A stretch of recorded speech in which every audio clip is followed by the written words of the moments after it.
Estamos de regreso y vamos con lo anunciado. Nos acompaña Liz Puma, socióloga y profesora de la Universidad Antonio Ruiz de Montoya. Liz, ¿qué tal? Bienvenida. ¿Qué tal? ¿Cómo estás, Mirta? Muchas gracias por la invitación. A ti, muchísimas gracias por acompañarnos. En el bloque anterior anunciábamos de qué iba esta entrevista, por supuesto, de uno de los temas del momento. Ese domingo 22 tenemos un censo nacional luego de muchos años. Ha habido mucha preparación, mucho trabajo técnico detrás para poder llevarlo a cabo.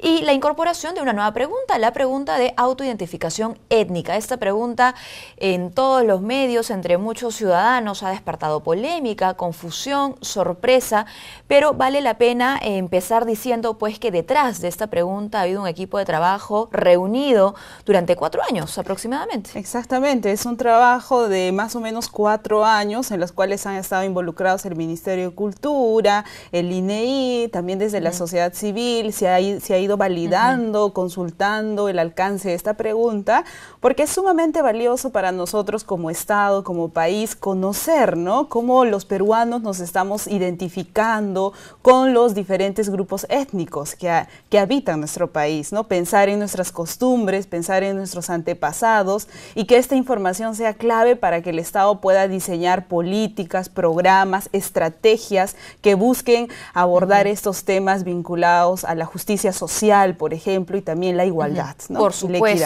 Hay definitivamente detrás de esta pregunta un significado importante para el desarrollo de diferentes grupos, ¿no?, para la implementación de estrategias, pero vamos a entender poco a poco la pregunta. Tú hablabas sobre la identificación. La pregunta no tiene que ver entonces con cómo te ven otros, ni siquiera con cómo te ves, sino con cómo te sientes. Exactamente, ¿no? Tiene que ver con cómo yo me siento con relación a la vinculancia, por ejemplo, a un determinado grupo étnico de los múltiples que tenemos en nuestro país. Entonces nos invita a repensar nuestras costumbres, qué es lo que hacemos en el día a día, ¿no? Y también pensar en relación a nuestros antepasados, de dónde era el abuelo, de dónde venían los padres, si es que fueron productos de una de las oleadas de migración, ¿no?, en el Perú, o también si es que vinieron de otras partes del país. Por eso es que tenemos múltiples categorías que, claro, pueden despertar el temor, la duda, la suspicacia, si es que, por ejemplo, se busca indagar alrededor de la raza, pero no necesariamente, ¿no? Porque si bien en los anteriores censos se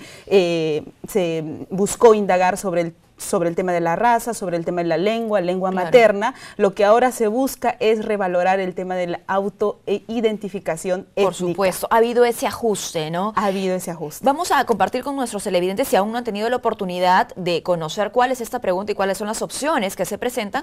Yo las voy a enunciar a continuación.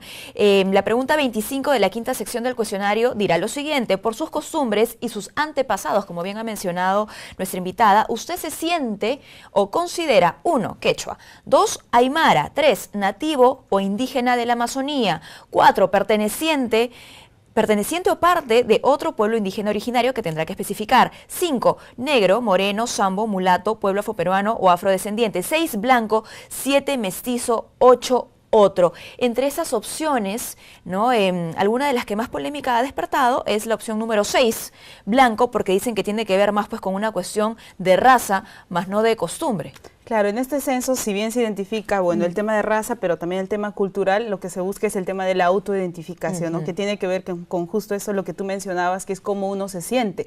Por ejemplo, en la Amazonía, y justo hace mención, ¿no?, pueblo indígena de la Amazonía, tenemos los Ashaninkas, ¿no?, los Shipibos, los Matsiguengas, ¿no? Y también en la otra sección, otros, se pueden incorporar, por ejemplo, los Nikkei, los Tuzán, ¿no? Entonces, está más vinculado a el tema cultural, ¿no? Y el tema de cómo nosotros nos sentimos y no necesariamente cómo los otros nos perciben. Y esta información por eso es clave para el Estado también. E incluso, ahí estamos viendo la cartilla en la pantalla, muchísimas gracias, ustedes pueden apreciar, ¿no? Ahí está en el margen derecho de la pantalla la pregunta número 25. Ahí pueden ver las opciones, la 1, la 2, la 3, la 4, la 5, la 6, bueno, falta ahí la 7 y la 8. Y esa es la cartilla que usted deberá marcar. Hay que hacer hincapié en que si somos mayores de 12 años, todos están en la obligación de marcar estas 47, de responder a estas 47 preguntas. Ahora, más allá de cómo nos sentimos, ojo, eso tampoco nos ciñe incluso al contexto, a la realidad que vivimos, porque de repente pues yo tengo una abuela yánica, ¿no? Y vivo aquí en la capital, pero en mi casa, ¿no? O con mis padres, yo puedo poner en práctica costumbres ayánicas y podría identificarme con eso también. Claro, no necesariamente, digamos, si yo me siento como ayánica, tendría que estar viviendo en un territorio ayánica, ¿no? Exacto, va más allá del territorio. Va más allá del territorio, entonces lo que busca es identificar aquellos criterios subjetivos y no solamente aquellos criterios objetivos. Entonces tenemos estos 2 días para repensar y repasar, ¿no? A nosotros cómo nos sentimos y también pensar e indagar en relación a nuestros antepasados. Y creo que sí es importante resaltar que si bien esta pregunta es la primera vez que se está incorporando en el censo, ¿no? Ya tenemos información valiosa que nos da cuenta de estas características. El Ministerio de Cultura tiene la base de datos de pueblos indígenas, la cual le sirve, por ejemplo, para realizar todos estos procesos de consulta previa. También tenemos información sobre las comunidades campesinas, las comunidades nativas. Entonces, toda esta data es sumamente clave para el diseño y puesta de políticas públicas y para reajustar aquellas que todavía tienen falencias en términos de inclusión social, por ejemplo. Ahora, esos datos, esa información se ha obtenido a través de estudios, ¿no? Bueno, un poco aislados, pero ese sería el primer mapa nacional. Exacto, es ¿no? una foto, ¿no? En el 2017 de cómo está el Perú en términos de identidad étnica, en este caso, ¿no? Y cómo los peruanos se están sintiendo. Y sobre esa base, por ejemplo, implementar todas las políticas de educación intercultural, salud intercultural, ¿no? Entonces, tiene una gran educación intercultural, educación, ¿no? Entonces, esto es sumamente valioso y también nos sirve para reafirmar nuestra identidad como peruanos, ¿no? Creo que eso es lo rico de Ahora, por supuesto, estos son los objetivos detrás del censo, pero ahora la sola pregunta ha puesto de manifiesto otro tipo de no sé si problemas o bueno, otro tipo de necesidad, ¿no? Yo creo que la necesidad de información del peruano, porque muchos se han puesto incluso a la defensiva con la pregunta, argumentando que se está hablando de razas y que en la actualidad no hay razas y que bueno, porque no hay razas yo no voy a responder la pregunta.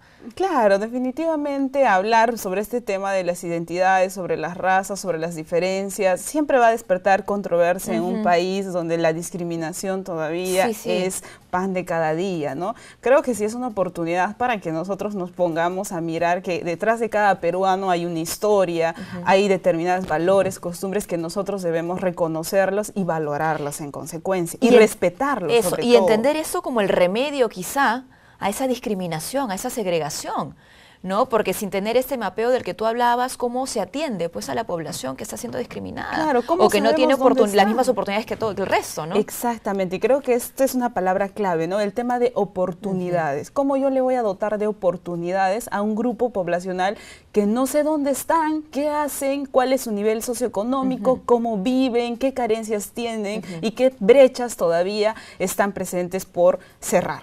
Ahora, se ha hablado también del nivel de veracidad que podría existir en las respuestas. Yo me quedo, pero sorprendida de todo lo que uno puede leer realmente en los comentarios de las redes sociales, pero sí, la veracidad también ha sido puesta en duda, ¿no? Porque como es una cuestión de percepción, de autopercepción, sí, realmente qué tan fehaciente va a ser la información que se consiga a través de esa pregunta. Claro, es una pregunta, como bien mencionas, es de autopercepción. El encuestador en este caso es el orientador, ¿no? Él no va a calificar, porque por ejemplo, un afroperuano podría identificarse como afroperuano, pero no necesariamente tener las características, fenotipos de afroperuano. Entonces, igual, ¿no? Un indígena de la Amazonía no necesariamente podría tener las características o habitar en el territorio, ¿no?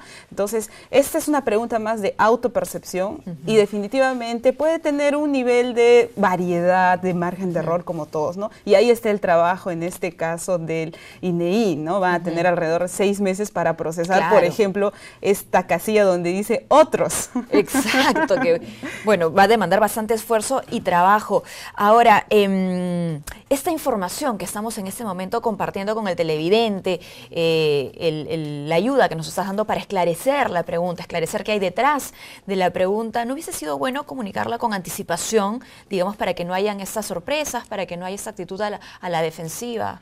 Claro, mire, por ejemplo, desde 1836 es cuando se inician los censos, ¿no? Sí. Y a partir de 1961 se determina que cada 10 años se van a dar los censos. El último en el 2007, ¿no? Que nos dio cuenta que teníamos alrededor de 28 millones de peruanos, ¿no? Entonces, definitivamente, estos procesos se dan cada 10 años y como bien mencionábamos al inicio, la construcción de esta pregunta toma alrededor de 4 años, un proceso participativo. Y claro, incorporar una pregunta tan sensible en un contexto como el peruano, donde todavía la discriminación, la exclusión están presentes, siempre cualquier esfuerzo va a resultar insuficiente. Entonces, tal vez si hubiera podido hacer una mayor campaña de difusión, no explicar el contenido de esta pregunta, el objetivo detrás, ¿no? El objetivo, para qué va a servir. Pero creo que estamos yendo bien. Quedan 2 días y todavía cada uno de nosotros tiene la oportunidad para mirarse. Exacto. ¿No? Bueno, y es nuestro objetivo, perdón, como medio de comunicación también, hacer el aclaramiento. Exacto. ¿No? Que la gente lo entienda y bueno, a la vez resaltar que si bien las confusiones podrían persistir, el empadronador también podría explicar de qué va la pregunta. Sí, claro, el empadronador tiene una gran tarea y por eso ha venido siendo capacitado desde hace ya un buen tiempo, ¿no? Y claro, también otro rol muy clave es el rol que han venido desempeñando los medios de comunicación. Si bien ha sacado chispa, esta chispa ha servido para que todos se pregunten. Y ponerla en el mapa, ¿no? ¿Qué es la pregunta 25? ¿Y qué hago Sí. ahora, no? Todos conversan con los compañeros, con los vecinos, decir, ¿y yo cómo soy? ¿Qué soy? ¿No? Se miran en el espejo. Pero más que preguntarle a otro, ¿no? Como decías tú, hay que preguntarnos. Me pregunto a mí, ¿no? Esa es una gran tarea para estos 2 días todavía. Por supuesto, tenemos aún 2 días. Algo que quisieras agregar, Liz, bueno, en principio sobre la responsabilidad y la oportunidad que tenemos al ser parte de este censo. Es sumamente valioso que cada uno de cada uno de los peruanos participemos activamente en el censo este domingo, de 8 a 5 de la tarde. Es una foto que le va a permitir al Estado tener en cuenta cómo estamos, dónde estamos y sobre esa base plantear diferentes ajustes, lineamientos de políticas públicas que puedan ser orientadas al desarrollo de cada una y uno de los peruanos. Entonces, en esta línea es muy importante nuestra participación activa y también nos va a permitir autoidentificarnos, reafirmar nuestra identidad y reconocer que el país es un país multicultural, multidiverso, con muchas lenguas todavía que se tienen que seguir revalorando. Muy bien, muchísimas gracias, Liz, por habernos acompañado. Hemos conversado con Liz Puma, socióloga y profesora de la Universidad Antonio Ruiz de Montoya. Debemos hacer una pausa, no se muevan, retornamos con mucho más aquí en JNE Noticias.